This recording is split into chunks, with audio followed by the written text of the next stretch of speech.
మంచినీటిలో మాన్స్టర్ నేను. Hi friends, నా పేరు అరపైమా గిగాస్.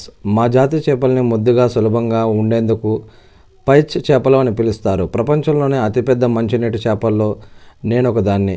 అమెజాన్, ఒరినోకో వంటి పెద్ద నదుల్లో ఎక్కువగా ఉంటాను. దాదాపు 40 మీటర్ల పొడవు వరకు పెరగగలను.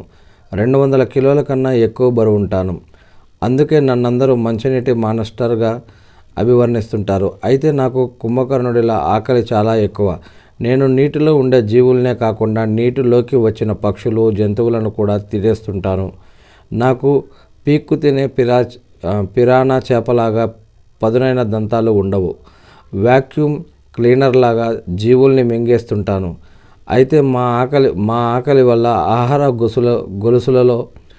గొలుసులో మార్పులు వస్తున్నాయట. అంతేకాదు, మా వల్ల స్థానిక చేప జాతుల సంఖ్య కూడా తగ్గిపోతుందట. అందుకో కాదో నాకు తెలియదు, కానీ మమ్మల్ని ఈ మధ్య ఎక్కువగా వేటాడుతున్నారు. ఏదైనా మా వల్ల ఎంతోమంది జీవనోపాధి పొందుతున్నారు. అంతకంటే సంతోషం ఇంకేముంటుంది అంటూ ఒక ఆర్టికల్ని ఎవరో అది మాట్లాడుతున్నట్టుగా ఒక ఆర్టికల్ని వేటూ న్యూస్లో రాశారు.